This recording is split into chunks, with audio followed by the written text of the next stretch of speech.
El 20 de marzo de 1843, siendo presidente Santa Anna, se nombró la Junta Nacional Legislativa, que tendría a su cargo una nueva carta constitucional llamada Bases de Organización Política de la República Mexicana. Destacaban en estas bases los puntos siguientes: la abolición de todo tipo de esclavitud, libertad de imprenta y de opinión, seguridad personal, la inviolabilidad de la propiedad y el domicilio. Las bases orgánicas publicadas el 14 de junio de 1843 establecen la independencia de México como libre y soberano, el gobierno era una república, continuaría la división política en departamentos, etc. El 1 de marzo de 1845 acepta Estados Unidos la anexión de Texas a cargo de John Tyler. Se producen una serie de enfrentamientos. Los gringos ocuparon nuestro territorio entre los ríos Nueces y Bravo.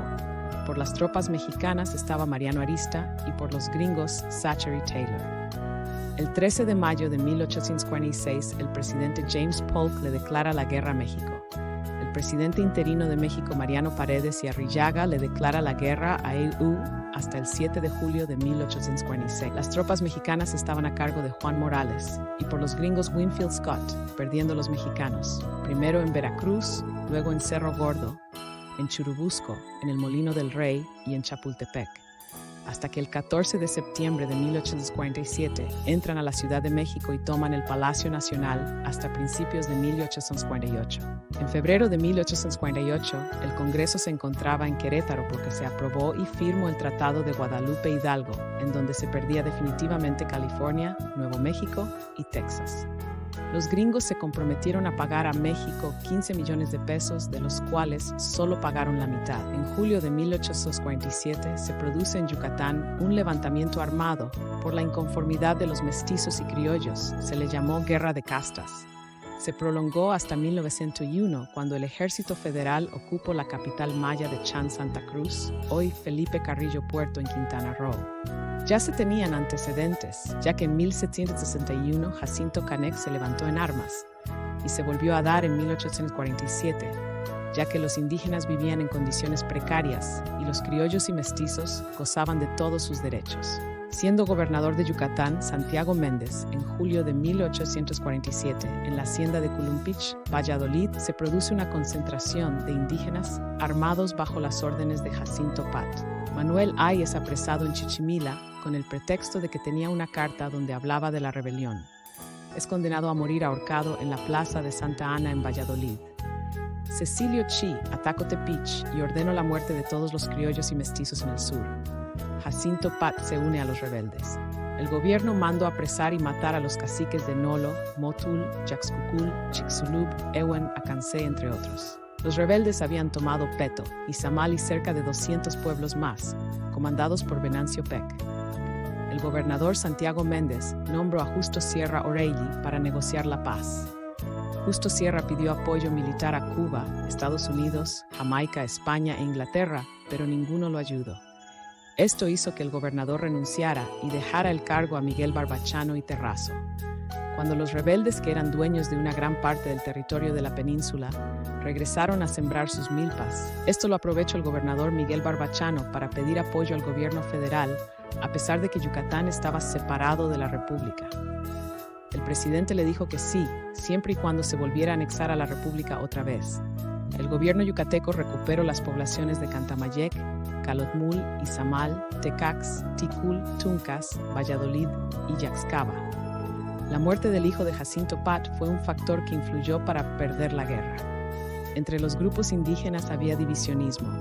Un grupo de descontentos asesinó a Jacinto Pat y Cecilio Chi murió a manos de un rival. Las últimas ciudades en ser recuperadas por el ejército fueron Bacalar y lo que hoy es Felipe Carrillo Puerto, último bastión indígena. En 1829, cuando Guerrero estaba como presidente, con el propósito de evitar dificultades, nombra a Manuel Gómez Pedraza como vicepresidente y a Santa Anna como responsable del Ejército Nacional. En 1830, Anastasio Bustamante derroca a Guerrero y asume el mandato, por lo que Santa Anna hace un pacto con Gómez Pedraza para que éste ocupara la presidencia durante 1832 a 1833 y Santa Anna llegara a ser presidente del país. Santa Anna En varias ocasiones se retira por pequeños periodos del cargo y lo cubría Valentín Gómez Farías. De 1833 a 1835 aprovecha para hacer varias reformas a la Constitución de 1824. En 1853 llega al poder otra vez Santa Anna, con el afán de obtener dinero. Vende a los EU parte del territorio conocido como la Mesilla. Se hizo llamar Alteza Serenísima y dictador vitalicio. El 1 de marzo de 1854, Juan N. Álvarez e Ignacio Comonfort proclamaron el Plan de Ayutla. Santa Anna se ve obligado a renunciar y a exiliarse en Colombia, desde donde quiso controlar la situación, pero no pudo. El 21 de junio de 1876 fallece en la Ciudad de México. Este plan establecía desconocer a Santa Anna, elección de un presidente interino que convocara un nuevo Congreso, elaborar una nueva constitución y desconocer el centralismo. Siendo Ignacio Comonfort como presidente, el Congreso redactó una constitución de ideología liberal el 5 de febrero de 1857, donde establecía las garantías individuales, abolición de la esclavitud, enseñanza libre, etc.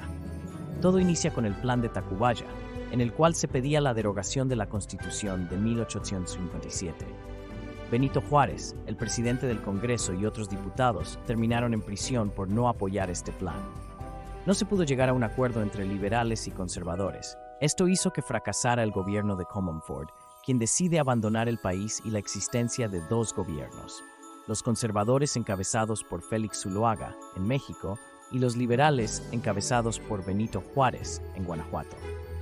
En el estado de Veracruz, Juárez decreta las leyes de reforma, en las cuales se ponía fin a la separación de la Iglesia y el Estado.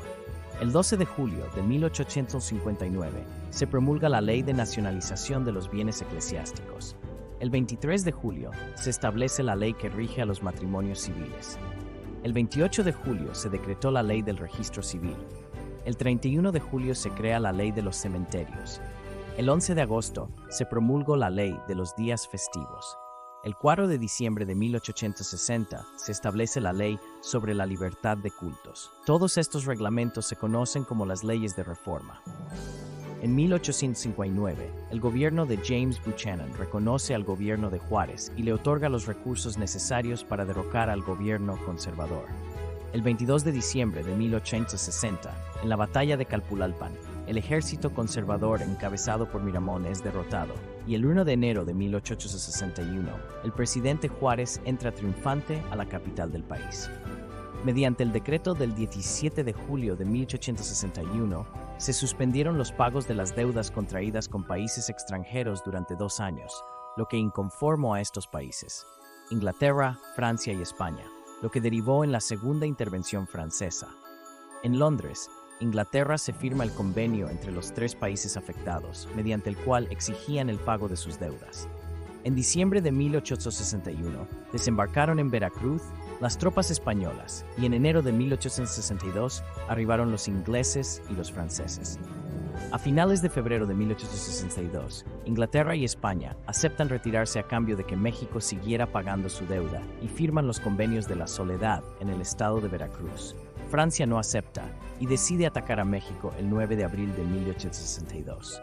El 5 de mayo de 1862, en Puebla, el ejército francés se enfrenta al mexicano comandado por Ignacio Zaragoza, quien gana la batalla. En septiembre llegan más soldados franceses, lo que originó que el ejército mexicano se replegara y los invasores se trasladaran a la Ciudad de México, lo que produjo que Maximiliano de Habsburgo gobernara el país del 28 de mayo de 1867. Napoleón III ordena la retirada del ejército francés, y en la batalla de Parras, Coahuila, el ejército mexicano empezó a tomar nuevamente las riendas de la situación. El 15 de mayo de 1867 se tomaron como prisioneros a Maximiliano, Miguel Miramón y Tomás Mejía, para ser fusilados en el Cerro de las Campanas. Situación que aprovechó Juárez para retomar la presidencia de la República el 15 de julio de 1867. Al retorno de Juárez a la Ciudad de México, había vencido a los conservadores. En los caminos habían muchos asaltantes, y los brotes de conservadores impedían que el comercio y el tránsito de personas fluyeran por el país. El grupo liberal que había llevado a Juárez al poder se encontraba dividido en civilistas y militaristas.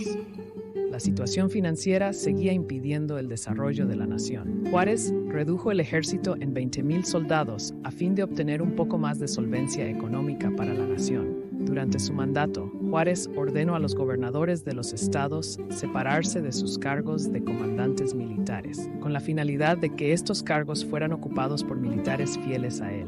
Convoca elecciones en agosto de 1867. Por primera vez en México, el pueblo elegiría libremente. Juárez resulta ganador contra Porfirio Díaz. Este mandato se caracterizó por ser un intento de gobernar al país apegado a la Constitución y otorgar garantías individuales a los mexicanos. Juárez desarrolla un mandato con muchos aportes en materia jurídica. Además, buscó la inmigración extranjera para que trabajaran la tierra y modernizaran al país. Cuando Juárez convocó elecciones en 1861, el Congreso decretó que él continuara en el poder, lo que provocó levantamientos armados principalmente por Porfirio Díaz, quien mediante el Plan de la Noria establecía la no reelección. Juárez no logra concluir este periodo y fallece el 18 de julio de 1872. Le sucede en el poder Sebastián Lerdo de Tejada, quien continuó con su política.